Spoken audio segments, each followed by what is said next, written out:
אהלן, שלום, מה נשמע? אני יובל מימון, זה ניב קוסטו. הנושא שאנחנו מציגים זה כלים למדידת יציבות של מבנה. בעצם היתרונות והחסרונות. נציין פה 4 כלים וניתן את היתרונות והחסרונות שלהם.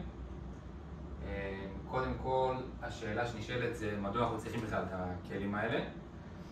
רעידות אדמה זה דבר שהוא נדיר, במיוחד רעידות אדמה חזקות. ומצד אחד זה דבר מאוד טוב, ככה יש פחות נזק, אבל מצד שני אנחנו לא יודעים עליהם הרבה, אין הרבה מידע עליהם בגלל שאירוע נדיר. פה בדיוק נכנסים הכלים שאנחנו נדבר עליהם. הכלים שאנחנו נדבר עליהם בעצם באים לעזור לנו ולדעת, לחזות איך המבנה יתנהג תחת העומס של רעידת אדמה חזקה. במצגת זו נציג לכם את הכלים האלה ונדבר על היתרונות והחסרונות שלהם. טוב, אז קודם כל הקשיים בתכנון רעידות אדמה. הקושי הראשון זה חיזוי, כאשר לדעת איזה רעידת אדמה, מה המגניטודה שלה תהיה כשהיא תפגע באזור, מה המגניטודה, מה הכיוון תאוצה שלה, משך הזמן שלה, דברים שמאוד משפיעים על התנהגות מבנים שונים. השפעה על חומרים. מבנה שאנחנו מתכננים אותו למצב סטטי מתנהג שונה לחלוטין מאשר הוא במצב דינמי. עכשיו, כתוצאה מאוד של רעידת אדמה זה עומסים דינמיים, עם משרה למבנה עומסים דינמיים, ובעקבות כך המבנה יכול להגיע למצב פלסטי ולהתנהג שונה לחלוטין מאשר במצב עומסים סטטי. המבנה צריך להיות קשיח מספיק כדי לשאת את העומס שנמצא עליו, של האנשים, של כל זה, לשמה הוא מיועד כאילו, אבל הוא צריך להיות גם גמיש מספיק כדי לספוג את האנרגיה של התזוזות, של הדינמיות. רעידת אדמה. יש לנו גם קרקע, יש חתכי קרקע שונים לגמרי ומתנהגים בצורה שונה. יש לנו בכל חתך קרקע יש גם כמה סוגי קרקעות, כאילו כל קרקע מתנהגת שונה ברעידת אדמה. למשל קרקע שהיא סלעית היא יותר יותר קשיחה, ובגלל זה ברעידות אדמה התדירות שלה תהיה גבוהה יותר, תזוז ביותר תנועות קצרות ומהירות, ולעומת חול שהוא יותר גמיש ויזוז תנועות ארוכות יותר. טוב, אז הנה 4 כלים שנדבר עליהם היום. יש לנו שולחן הרעדה, זה בעצם שולחן שבונים עליו מודלים, כמו שיש פה, בנינו פה דוגמה, אחרי זה נראה לכם ניסוי איתו, שבונים עליו מודלים מסוימים, והמחשב מביא כאילו איזה רעידת אדמה הוא רוצה, איך השולחן יזוז, והשולחן מדמה בעצם את רעידת אדמה. אלמנטים סופיים זאת שיטה יותר מתמטית של מטריצות מתמטיות, שבעזרת בונים מטריצות של קשיחות ומטריצות של כוחות, וככה מוצאים את ההזזות של המבנה. זה בתוך תוכנות משתמשים בשיטה הזאת בתוכנות מחשב. חיישני תא וסדיקה, זה בעצם עוקב אחרי התנודה והסדיקה של המבנה, וחיישני תאוצה זה חיישנים שעוקבים אחרי התזוזה, שינוי מהירות של המבנה. אוקיי, אז הכלי הראשון זה שולחן הרעדה. היתרונות שלו, כמו שדיברנו, זה סימולציה אמיתית, ממש מראה איך המבנה מתנהג מכל הבחינות תחת עומס של רעידת אדמה מסוימת. בעזרת השולחן הרעדה אפשר לבדוק תנועות, כאילו רעידות אדמה שונות, עם מגניטודות שונות, כיוונים שונים, תדירות שונה, יש המון סוגים שאפשר לבדוק. מספק מספר רב של נתונים, עוד פעם זה מודל מדויק מאוד, שמראה מכל הבחינות, מראה ויזואלית איך המבנה מתנהג, וניתן לדגום מודלים בפרופורציות שונות. אפשר לדגום מודל ממש קטן ומודל ענק, כאילו. חסרונות כמובן זה מאוד מאוד יקר, כי צריך לבנות את המודל, ורוב המודלים אחרי שולחן הרעדה הם לא חוזרים לעצמם, הם מגיעים למצב הפלסטי שלהם, מתרסקים, אז אי אפשר להשתמש בהם שנית, זה שימוש יחיד. מגבלות משקל וגודל, אמרתי מקודם פרופורציות שונות, אבל כמובן שיש גבול, אי אפשר לבנות מבנה שלם על שולחן הרעדה. הקטנת קנה מידה של המבנים יכולה לגרום להרבה שגיאות וחוסר דיוק, וזה תפעול רב שדורש תחזוקה גם, זה כלים ענקיים, מודל ענק, אז זה החסרונות.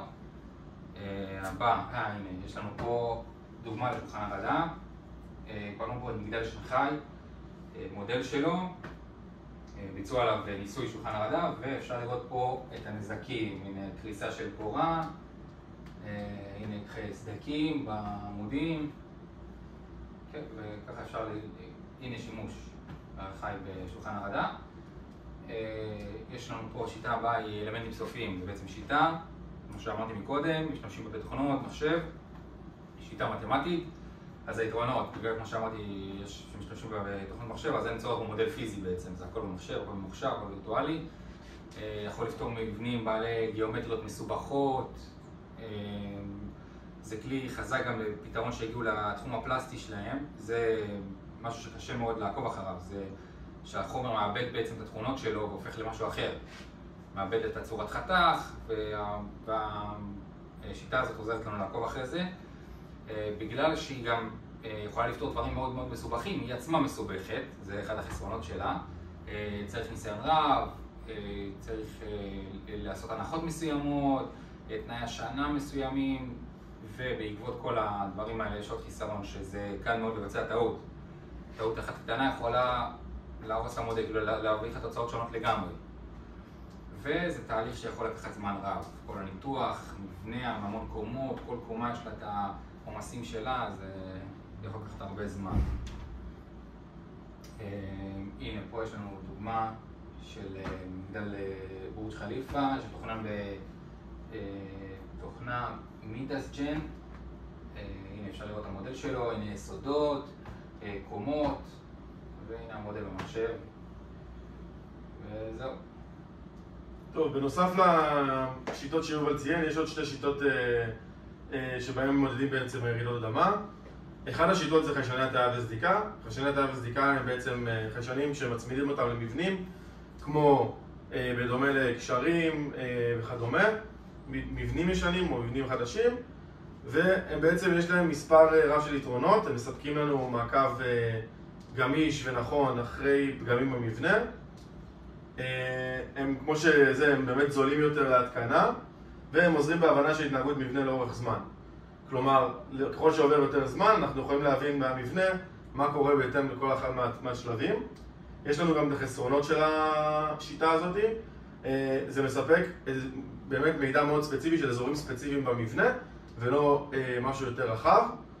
יש לנו באמת מצב שבו אנחנו צריכים, נדרש מאיתנו לנתח נתונים על משהו יותר רחב, כמו שאמרתי קודם, להבין יותר את המידע מאשר שהם מספקים. זה לגבי חיישני הטעיה וסדיקה.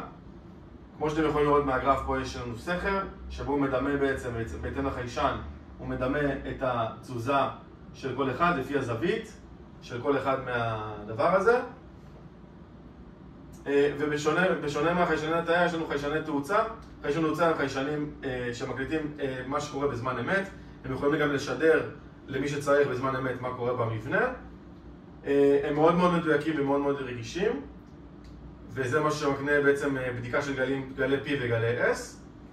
יש לנו חסרונות. החסרונות הם בעצם שמספקים רק אחרי שהתנועה מתרחשת. כלומר, קודם כל קורית התנועה, ורק אחרי זה אנחנו יכולים לצפות אותה. אנחנו לא יכולים לצפות אותה לפני זה. והניתוח נתונים הוא באמת מסובך, הוא דורש הבנה והמון ניסיון. אנשים שיש להם המון רקע בדבר הזה, וזה אחד החסרונות של השיטה הזאת. כמו שאתם יכולים לראות פה, יש לנו את מגדל טייפ 101 ביפן, שבו נעשה שימוש ב-30 חיישני תאוצה, על מנת לעקוב אחרי ההתנגדות של המבנה, ואז אתם יכולים לראות תנועות לא שגרתיות של המבנה, בכל אחד מהגבהים ומהאלמנטים של אותו מבנה. לסיכום, יש לנו כלים שונים על יציבות המבנה, כלים שבהם אנחנו יכולים לעמוד רעידות אדמה. הם דואגים לנו לניתוח מעמיק של המבנה ועזרה בתכנונו. בגלל שאנחנו חווים גדילה מאוד גדולה באוכלוסייה ושינוי אקלים קיצוניים, אנחנו לא יכולים תמיד להבחן בדיוק מה צפי הרעידה או לא צפי הרעידה. בעזרת הכלים האלה והידע הנכון אנחנו יכולים לצפות לאן הרעידה הולכת, ובהתאם לכלים שהשתמשנו בהם במצגת פה. זה הביוגרפיה שלנו. ועכשיו נראה לכם את הדגם.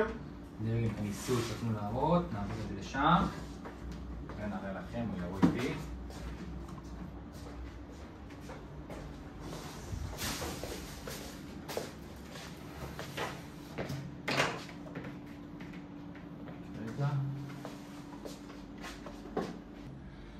טוב, זה המודל שלנו, השולחן העבודה שלנו. יש לנו פה שתי מודלים, מודל של קומה אחת ומודל של 3 קומות, שדמה מגדל בעצם, וזה בית פרטי אפשר להגיד.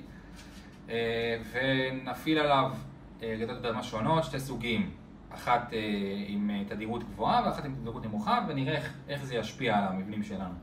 נתחיל עם התדירות הנמוכה, הגבוהה, שזה בעצם תנועות קצרות ומהירות, ונראה איך זה משפיע.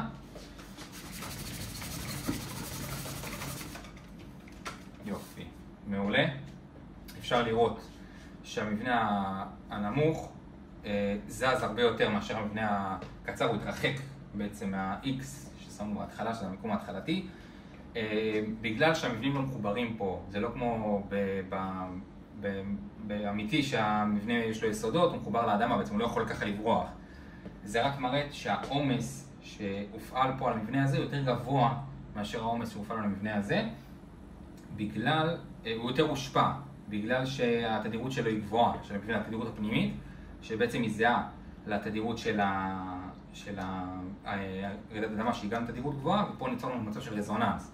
זאת אומרת, רואים שהוא התרחק, עכשיו אם הוא היה מקובע, אנחנו יודעים הרי שתזוזה שווה למטריץ, כאילו לקשיחות כפול כוח. סליחה, שכוח שווה לקשיחות כפול התזוזה בכיוון הקשיחות. ואם הוא לא היה זז, אז היה נוצר פה כוחות יותר גדולים. אוקיי, עכשיו בואו נעשה הפוך, נעשה רעידת אדמה בתדירות נמוכה, זאת אומרת תנועות איטיות וארוכות, ונראה איך זה ישפיע. כמו שרואים, המבנה הגדול בשנייה נפל, גם פה הגענו למצב של רזוננס, התדירות הפנימית של המבנה היא בעצם נמוכה, כמו התדירות של הרעידת אדמה שהרגע ביצענו, וזה השפיע על המבנה הרבה יותר והפיל אותו.